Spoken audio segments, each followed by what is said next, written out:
राव को दिखाते हैं जो नाश्ता करने के बाद टीवी देख रहे होते हैं और टीवी में शेखर उसकी बेटी का होने वाला फैशन डिजाइन का शो देख रहा होता है। लेकिन उसी शो के बाहर उसी वक्त एक लड़ाई भी होती है जिसमें शेखर की बेटी श्रीदेवी हमें दिखाई जाती है जो एक आदमी को पीट रही है। अब ये देखकर उसको काफी अजीब लगता है क्योंकि श्रीदेवी को तो उस वक्त फैशन शो में होना चाहिए जबकि वो एक लड़की को पीट रही है। एक तरफ वक्त बीता जा रहा होता है और दूसरी तरफ सारे कंटेस्टेंट एक एक करके अपने फैशन डिजाइन का ऑडिशन दे रहे होते हैं और जब फाइनली श्रीदेवी की बारी आती है तो शो के जज उसे 2 बार स्टेज पर आने के लिए कहते हैं और जैसे ही वो उसको फाइनल ऑर्डर देते हैं तभी अचानक वहां पर एंट्री होती है श्रीदेवी की जिसने काफी कमाल का फैशन डिजाइन का ड्रेस आउटफिट पहना होता है और इस वजह से वो विनर भी बन जाती है। अब जाते वक्त जब शो के जजेस उसे उसकी कामयाबी के बारे में और उसके इंस्पिरेशन के बारे में पूछते हैं तो वो कहती है कि मेरे सबसे बड़ी इंस्पिरेशन मेरे पापा हैं क्योंकि मेरे पापा ने पहले से मुझे अपने बेटे की तरह प्यार किया। जबकि समाज के लोग मेरे पापा से ये कहते थे कि बेटी से अच्छा तो बेटा ही होता है जो परिवार को आगे बढ़ाने के लिए सही होता है, लेकिन मेरे पापा ने उनकी एक बात न सुनी और हमेशा मुझे सपोर्ट किया और इस सक्सेस का क्रेडिट इसलिए मैं अपने पापा को देना चाहती हूँ। अब अपनी बेटी की ये सारी बातें सुनकर शेखर भी काफी ज्यादा इमोशनल हो जाता है। अब हमें पता चलता है कि श्रीदेवी की जगह उसकी मॉडल परफॉर्म करने वाली थी लेकिन सामने वाली कंटेस्टेंट ने अपने बॉयफ्रेंड के जरिए उसका ड्रेस छीन लिया था। अब हालात को देखते हुए श्रीदेवी ने उस लड़के को जाकर पीट दिया और ये वही लड़का है जिसे हमने शुरुआत में श्रीदेवी के हाथों पीटते हुए देखा था। फिर उस लड़के से वो ऑडिशन का ड्रेस लेकर खुद पहन के ऑडिशन में चली जाती है और सिलेक्ट होकर वहां पर जीत भी गई। अब दूसरी तरफ शेखर अपनी बेटी की जीत के लिए एक पार्टी अरेंज करता है जहां कुछ मेहमानों के साथ श्रीदेवी के कुछ दोस्त भी आते हैं। इसी बीच श्रीदेवी अपने पापा शेखर से कहती है कि मुझे अपने अगले प्रोजेक्ट फैशन शो के लिए अरकू वैली नाम की जगह पर जाना होगा जहां मैं रिसर्च करके अपना अगला प्रोजेक्ट शुरू कर पाऊंगी। बट शेखर उसको बाहर जाने से मना कर देता है और नाराज होकर उस पार्टी से ही बाहर चला जाता है। अब जब अकेले में आकर श्रीदेवी अपने पापा से उसका रीजन पूछती है तो वो उसे अपने पास्ट की कहानी समझाता है जहां वो उसे कहता है कि बहुत साल पहले की बात है जब तुम्हारी बुआ कमला और मेरे पिताजी शोभनांद्री नायडू एक साथ अरकू में रहते थे। मेरे पिताजी उस गांव के मुखिया थे और मेरी माँ के गुजर जाने के बाद मैंने अपनी बहन कमला का बेटी की तरह ख्याल रखा और उसे कभी किसी खुशी की कमी नहीं होने दी। फिर बढ़ती उम्र के साथ मैंने कमला की शादी अपने एक जान पहचान के दोस्त शिव प्रसाद से करा दी, वो इसलिए ताकि वो मुझसे कभी दूर न रह सके। इसके बाद कमला और उसका पति शिव प्रसाद हमारे घर में मिलजुल कर रहने लग गए। अब बताते हैं कि एक दिन उनके घर पर कुछ गांव वाले चर्चा कर रहे होते हैं कि गांव का अगला मुखिया तो शेखर ही बनेगा क्योंकि शिव प्रसाद तो उनके घर पर नौकर की तरह बना हुआ रहता है। अब वहां पर ये बात कमला सुन लेती है और उसको बहुत बुरा लगता है कि उसके पति की कोई इज्जत ही नहीं है। वक्त के साथ वो शेखर की जगह अपने पति का बहुत ज्यादा ख्याल रखने लग जाती है जो देखकर शेखर को काफी अजीब लगता है और उसे महसूस होता है कि मेरी बहन अब मुझसे प्यार नहीं करती। और यही नहीं, कमला का खून तो तब खौलता है जब घर में चल रही पूजा के दरमियान सारे लोग उसके पति से ही सारे काम करवाने लगते हैं और उसे तो घर का नौकर ही समझने लगते हैं। इस बात से गुस्सा आकर कमला अपने पति के साथ किए गए बिहेवियर के लिए उनको काफी सुनाती है। वो कहती है कि जब से शादी हुई है तुमने मेरे पति को इस घर का नौकर बना के रखा हुआ है और आप दोनों तो उनकी इज्जत करना ही भूल गए हो। बेहतर तो यही होगा कि आप मुझे अपनी जायदाद का हिस्सा देकर आजाद कर दो, जिसके बाद मैं यहाँ कभी नहीं आऊंगी। अपनी बहन की सारी बातें सुनकर शेखर भी अपने पिताजी से जायदाद उसके नाम करने के लिए कह देता है। तभी शेखर के पिताजी कमला के सामने एक शर्त रखते हैं। वो कहते हैं कि ये जायदाद तो मैं तुम्हारे नाम कर दूंगा पर तुम्हें बड़ा होने के बाद अपने बेटे की शादी शेखर की बेटी से करनी होगी, वरना मैं ये सारी संपत्ति अनाथ आश्रम के नाम कर दूंगा। और फिर इस तरह देखते देखते उन दोनों का प्यार का रिश्ता नफरत में बदल जाता है और वो दोनों परिवार टूट जाते हैं। इसी बीच शेखर के पिताजी कमला के जाने का सदमा बर्दाश्त नहीं कर पाए जिस वजह से उनकी हार्ट अटैक से मौत हो गई और उसके बाद शेखर अरकू छोड़कर हैदराबाद आ गया। इसके बाद सीन प्रेजेंट में शिफ्ट होता है जहां शेखर अपनी बेटी को ये सारी कहानी सुना रहा होता है। वो कहता है कि अगर तुम वहां गई तो वो तुम्हें रास्ते से भटकाकर हमारी जायदाद हथियाने की कोशिश करेंगे जो मैं बिल्कुल भी होने नहीं दूंगा। अब अपने पापा की सारी बातें सुनने के बाद वो काफी इमोशनल हो जाती है और अरकू वैली जाने से मना कर देती है, लेकिन वो अरकू वैली के बदले कुर्ज सिटी जाने के लिए परमिशन ले लेती है। अब अगले दिन श्रीदेवी अपने दोस्त हमजा से मिलती है जहाँ वो अपनी फ्रेंड को बताती है कि एक्चुअली मुझे अरकू वैली जाना है जहाँ मुझे अपनी बुआ को सबक सिखाना है जिन्होंने मेरे पापा को परेशान करके रखा हुआ है। फिर ये दोनों अनाकापल्ली गांव के लिए निकल पड़ते हैं। अब दूसरी तरफ हम मूवी के मेन हीरो शोभन बाबू को देखते हैं जो अनाकापल्ली गांव में ही रहता है और अपने हरामी दोस्तों के साथ काफी आवारागर्दी करता है। अब शोभन बाबू एक पंचायत में पहुंचता है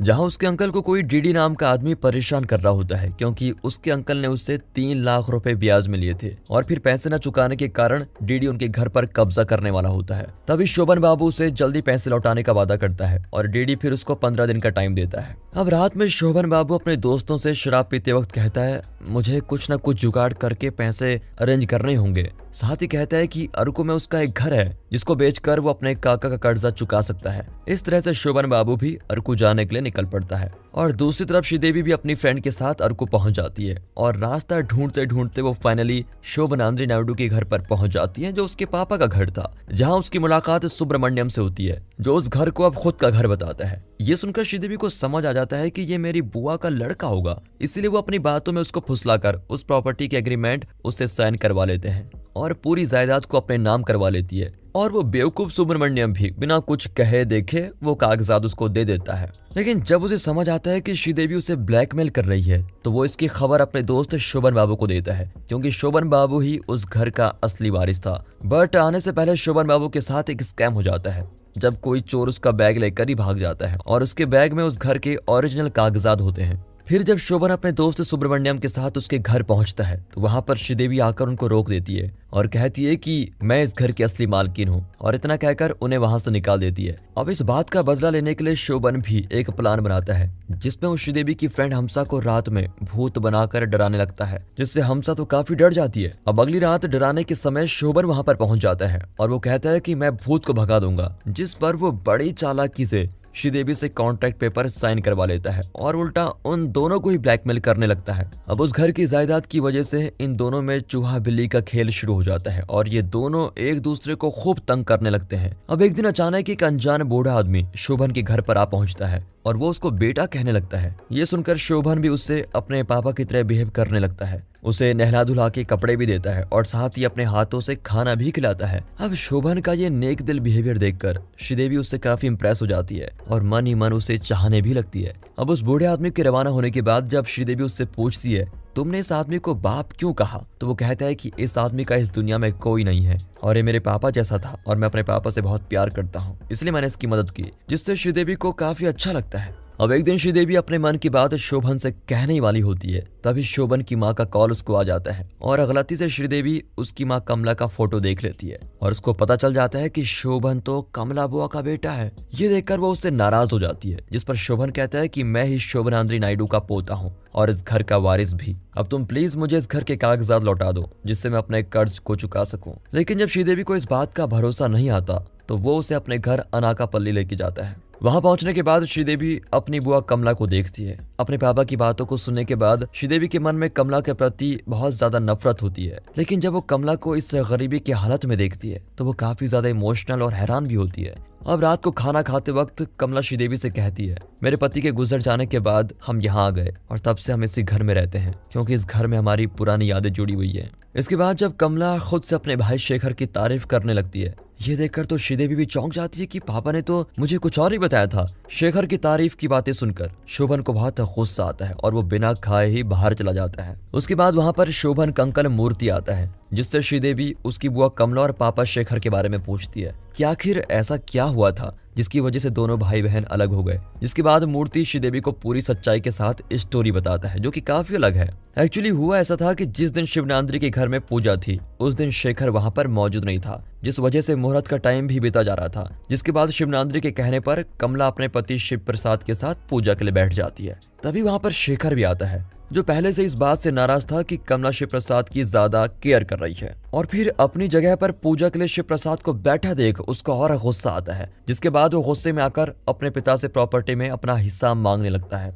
तब कमला अपने पिता से कहती है कि मुझे इस प्रॉपर्टी में कोई हिस्सा नहीं चाहिए और वो शिव प्रसाद के साथ सब कुछ छोड़कर चली जाती है। और इस घटना के कुछ महीनों बाद ही अनफॉर्चुनेटली शिव प्रसाद की भी मौत हो गई थी। लेकिन आज भी कमला अपने भाई का इंतजार कर रही है और अपने भाई के लिए उसका प्यार आज भी कम नहीं हुआ। लेकिन शोभन अपने मामा शेखर को अपने पिता की मौत का जिम्मेदार मानता है, जिस कारण वो उनसे काफी नफरत करता है। अब मूर्ति चाचा की ये सारी बातें सुनने के बाद श्रीदेवी को सारी सच्चाई पता चल जाती है। मूर्ति श्रीदेवी से कहता है कि तुम्हें अपनी बुआ को अपने बारे में बता देना चाहिए, लेकिन श्रीदेवी उसे मना कर देती है और कहती है कि मैं अपने बुआ के साथ और रहना चाहती हूँ, उनके प्यार को और महसूस करना चाहती हूँ, जिसके बाद मैं उन्हें खुद सारी सच्चाई बता दूंगी। अब इसी बीच शेखर बार बार हमसा को कॉल करके श्रीदेवी से बात कराने के लिए कहता है, लेकिन हमसा हर बार बात को टाल देती है। और इस तरफ जब सच को मानकर श्रीदेवी शोभन को कागजात वापस देने लगती है, तभी शोभन का दोस्त सुब्रमण्यम आ जाता है और उसे बताता है कि डीडी मूर्ति अंकल की जमीन पर कब्जा करने के लिए जमीन माप रहा है। तभी शोभन उसे वहां जाकर रोकने की कोशिश करता है, जिसके पीछे पीछे श्रीदेवी भी वहां पर पहुंच जाती है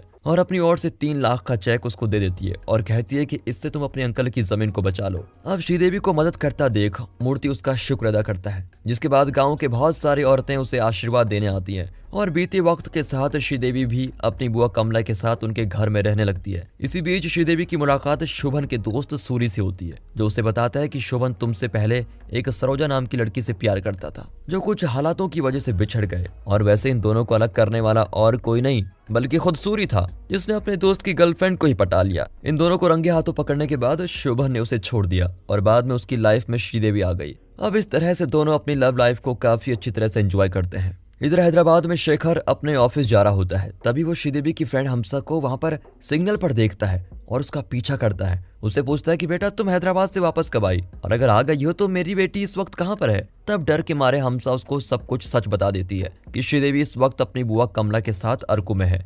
ये सुनकर शेखर भी उसे लेने के लिए निकल पड़ता है। अब एक दिन उस गांव में एक डांस प्रोग्राम होता है, जहां पर शोभन और उसके दोस्त काफी एंजॉय करते हैं। इसी बीच श्रीदेवी शोभन को लव सिग्नल देकर भागते हुए घर आ जाती है और उसके पीछे पीछे शोभन भी आ जाता है। घर पर दोनों के अलावा कोई नहीं होता और फाइनली शर्माते हुए श्रीदेवी शोभन से अपने प्यार का इजहार कर देती है और उसे कहती है कि मैं तुम्हारे मामा शेखर की बेटी हूँ और खुशी खुशी तुमसे शादी करना चाहती हूँ। शेखर की बेटी सुनकर शोभन बहुत गुस्सा हो जाता है और उसे घर से ही निकाल देता है। और जब शेखर वहां पर पहुंचता है तो उसे काफी बुरा लगता है कि उसकी बेटी के साथ ऐसा बिहेवियर हो रहा है। रास्ते में शेखर अपनी बेटी को समझाता है कि तुम्हें वहां नहीं जाना चाहिए था, शिव प्रसाद अच्छा आदमी नहीं है। तब श्रीदेवी उसे कमला की पूरी कहानी बताती है और साथ में ये भी बताती है कि कमला बुआ आपकी बहुत रिस्पेक्ट करती है और वो आज भी आपका इंतजार कर रही है, जबकि उनके पति इस दुनिया में नहीं रहे। ये सुनकर शेखर भी काफी इमोशनल हो जाता है और उसे अपनी गलती का एहसास होता है। यहाँ पर कमला और मूर्ति घर पहुंचते हैं। जब शोभन अपनी माँ को श्रीदेवी के बारे में बताता है, तब उसकी माँ कहती है कि ये सारी बातें मुझे पहले से ही पता थी कि श्रीदेवी शेखर की बेटी है। अब शोभन वहां से निकलने के बाद अपने दोस्तों में दारू पीने के लिए बैठ जाता है और पछतावा करता है कि सारी लड़कियां एक जैसी नहीं होती यार। सरोजा ने मुझे धोखा दिया था, वैसे श्रीदेवी भी मुझे धोखा देकर चली गई। जिसके जवाब में उसके दोस्त उसे कहते हैं कि श्रीदेवी एक काफी अच्छी लड़की है और तुमसे सच में प्यार भी करती है। सरोजा तो एक कैरेक्टर लेस लड़की थी। जिसके बाद शोभन सूरी को लेकर रजिस्टर ऑफिस पहुंचता है,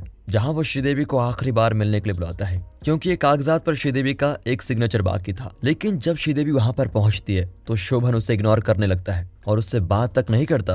अब श्रीदेवी साइन करके वहां से चली जाती है। जैसे श्रीदेवी फाइनली अपने पापा के साथ एयरपोर्ट के लिए रवाना होती है, तभी वहां पर शोभन उसका हाथ पकड़ लेता है और उसे फिर से एक और पेपर साइन करना है ये कहकर अपने साथ लेके जाता है। अब फिर से रजिस्ट्रार ऑफिस में जाने के बाद शोभन श्रीदेवी से अपने किए के लिए माफी मांगता है और साथ में उसे शादी के लिए भी प्रपोज करता है। ये सुनकर श्रीदेवी काफी ज्यादा इमोशनल हो जाती है। इसी बीच शेखर उन दोनों को देख रहा होता है और तभी कमला शेखर को आवाज देती है, जिसको देखकर शेखर के तो होश ही उड़ जाते हैं, क्योंकि वो अपनी बहन की इस हालत को देखकर काफी हैरान हो जाता है। उसे अपनी गलती का बहुत पछतावा होता है। फिर दोनों भाई बहन रोने लगते हैं और उनका रिश्ता फिर से पहले की तरह बन जाता है। एक तरफ कमला भी श्रीदेवी को अपनी बहू मान लेती है और दूसरी तरफ शेखर भी अपने शोभन बाबू को अपना जमाई राजा। ये कैसा रिश्ता है।